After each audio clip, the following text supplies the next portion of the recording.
Joel Harlow, congratulations on your recent Oscar nomination for Star Trek Beyond. How did it feel when you got the news you'd been nominated? It's it's overwhelming, and sort of when the announcements are coming out. So I try to distract myself as much as possible. Fortunately, we're filming in Atlanta. I'm back in Los Angeles now, but I was in Atlanta when I got the news, and I was running around set, and I didn't want to check my phone because I knew the time that they were going to start to be announced, and suddenly the text started coming in, and if it's one text, you're not too certain, but once it's multiple texts, you kind of have a good feeling that maybe you're one of the nominated. And fortunately, when I looked at my phone, I found out I was, and then of course I was over the moon. It's funny. A lot of people say that same story about how their phone starts going off multiple times and they know that they've got nominated. I always wonder if maybe somebody has their phone go off multiple times and it's to say, "I'm so sorry that you didn't make the cut."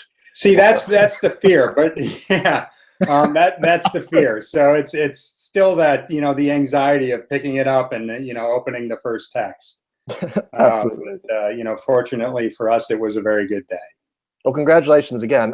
Thank you. You've won an Oscar before for the first of this series of Star Trek movies back in 2009.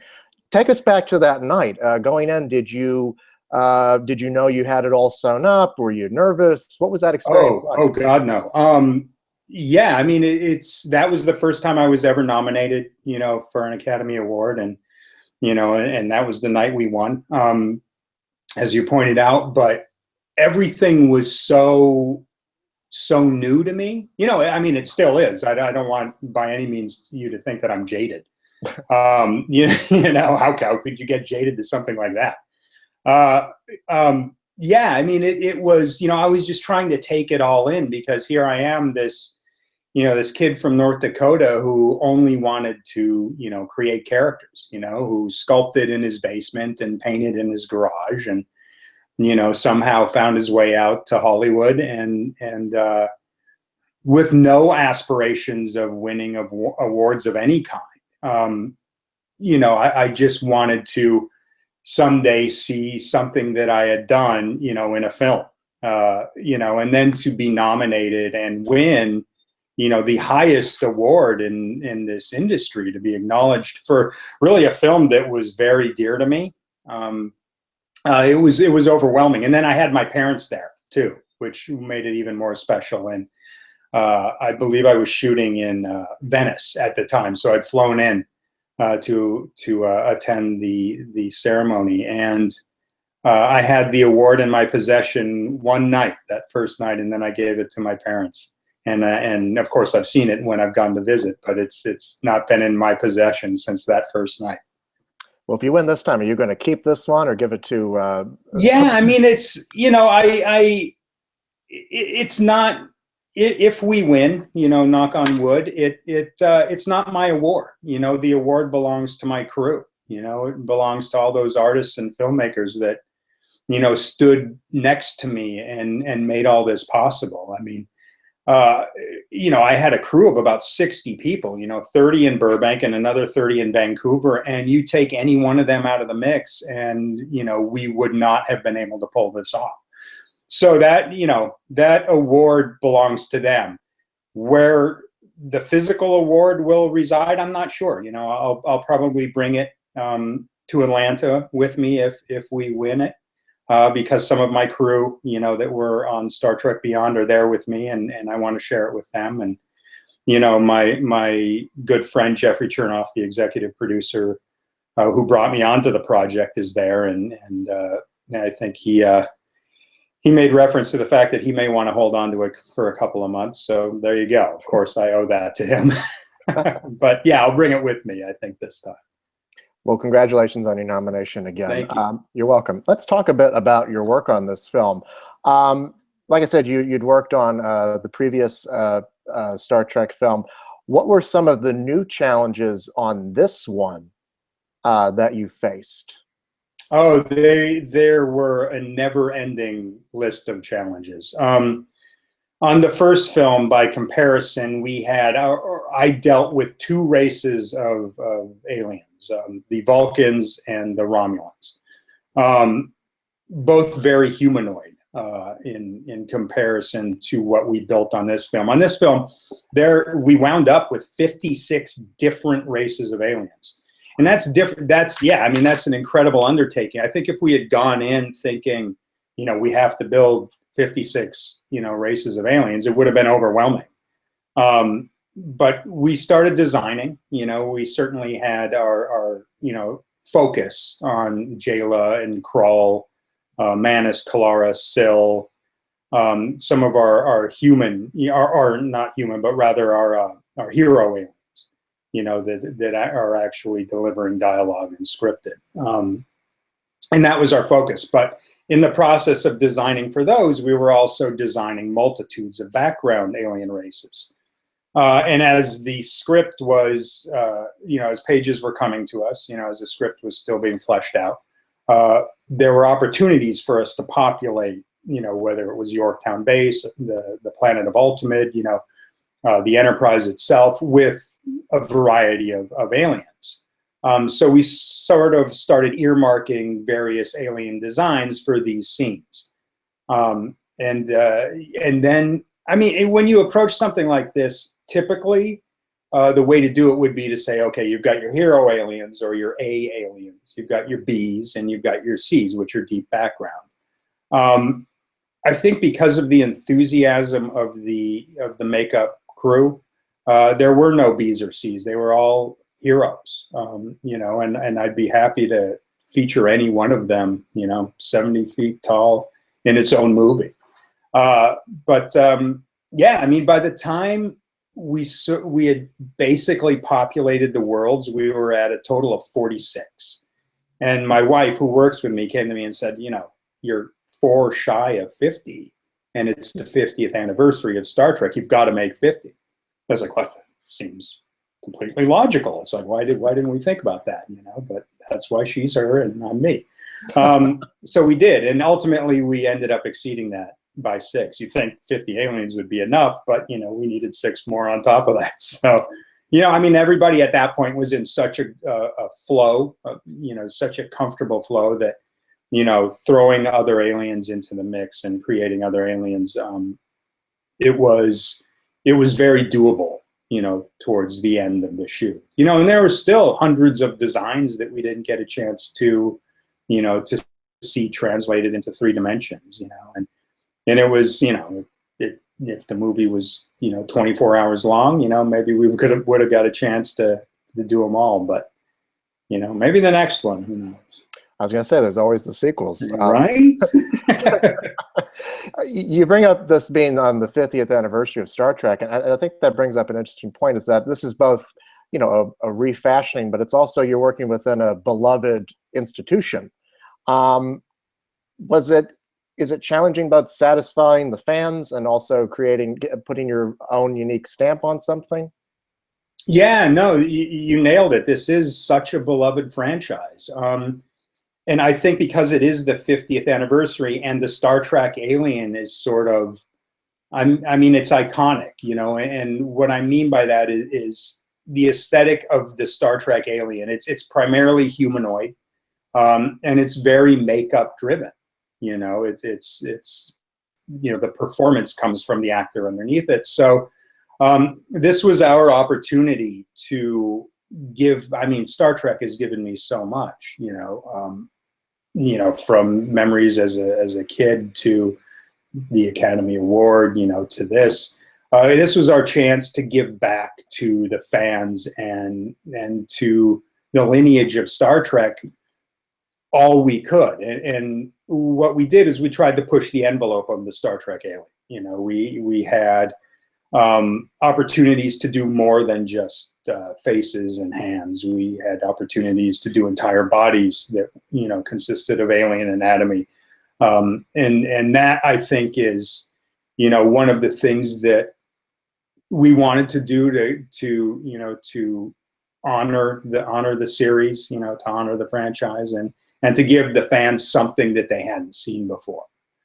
because it felt very easy, and certainly we had designs for alien races that were sort of revamped versions of what everybody had seen in the TV series. This was our favorite alien, this is our favorite alien, and we had designs for those. But since this planet, this base, Yorktown base, is as far out in the universe as Starfleet has ever gone, we wanted to populate it with brand new characters and, sort of increase that, that alien index that Star Trek has, accumulated so many. Right, right.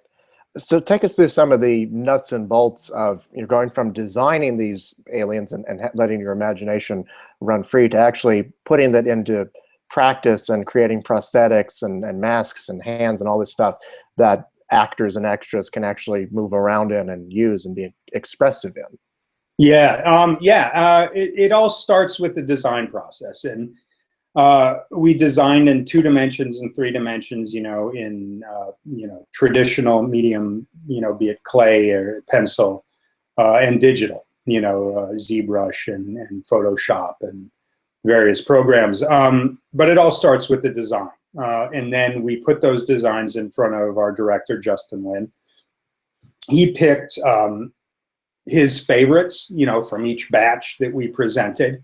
And this started giving me a sense of the aesthetic that he was going for in his film. We took those back to the shop and started creating makeups on the life casts of the actors that were going to portray them. Now, some of these were generic because we wouldn't get our actors that were going to portray some of these background aliens until we got up to Vancouver.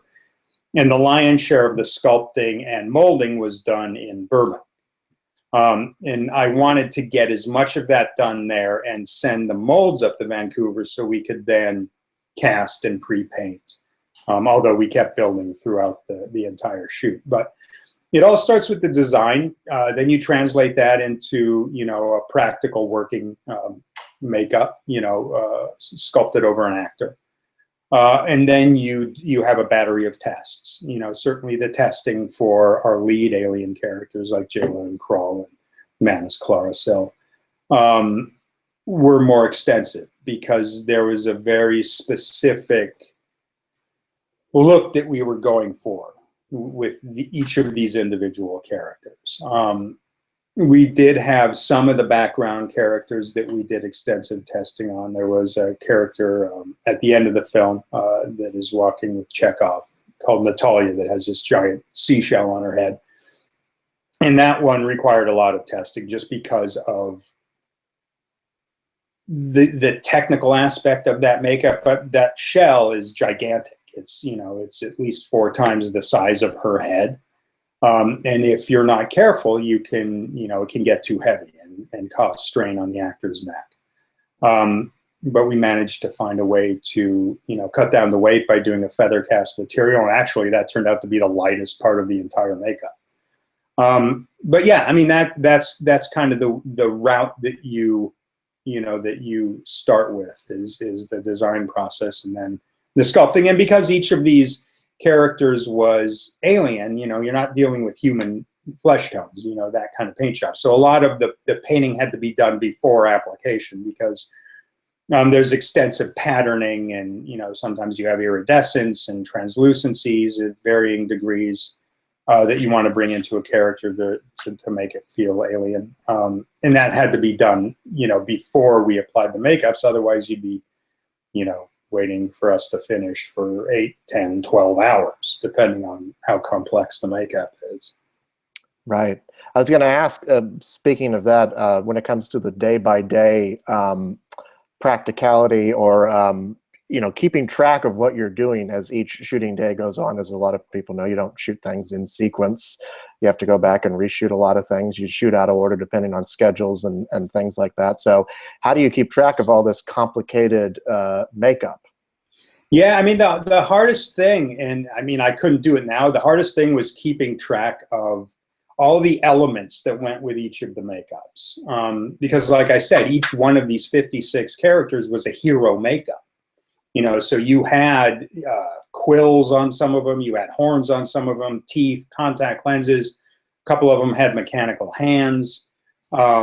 there's you know, some had fins that had to be attached after the fact. You know, there was so many elements to each one that at the time I knew them all. I don't know how I remembered them all, but I was the only one that could say, okay, I know what goes with this character and this character and this character. I don't know them anymore. You know, I've sort of cleaned that space for something else. But yeah, I mean, it's a tremendous amount of organization. And like I said, my crew, you know, certainly I delegated certain characters to people in my crew, and then I could, you know, kind of relax when it came to remembering every aspect of that character, and they would pick up the gauntlet and run with it. But yeah, I mean, you take a lot of notes. You know, we had sort of our war room where we had pictures of all of our characters up on the wall with all the elements that went with them, what we were getting accomplished, what we still needed to do. You know, and each one of those steps required multiple steps. You know, it's if you need, okay, we need horns for this character, we still need to do that. That means a sculpture, that means a mold, that means casting, that means painting. And then they get assimilated into that character. It was a lot, yeah, but you know, fortunately, you know, we were all up to the challenge. You've worked on a wide variety of movies. In addition to your Oscar win for Star Trek, you've also been nominated for your work on The Lone Ranger. You also worked on some films for Christopher Nolan, like Inception. You worked on Into the Woods, the Pirates of the Caribbean movies. What attracts you to the projects that you take on? The characters. Really, it's always about the characters, you know, and as a makeup artist and the special effects creator, it's our job to augment the performance. You know, you never want to, as a makeup artist, get in the way of a performance, you know, and that was one of the things. I know I'm going off on a little bit of a tangent here, but that was one of the things that when we were designing, we were very conscious of. We didn't want to get in the way of, you know, whether it's Sophia's performance or Idris's performance, you know, or Melissa's performance or what have you. We you know, we were conscious of that when we were designing specifically those, you know, those hero aliens. But yeah, I mean, I think that's what attracts me to the project. It's the opportunity to create characters, the opportunity to hopefully at the onset create something that has never been seen before. Because, you know, when it comes down to it, I'm still that kid from North Dakota building monsters in my garage. And, you know, that's why I do this, you know, accolades or, you know, or, you know, making a living aside, I would still be doing it just for the sake of the art. And I think that's what attracts me, you know, to all projects. Well, Joel, congratulations again, and thank you so much for taking the time. My pleasure. Thank you. You're welcome. Have a good one. You too.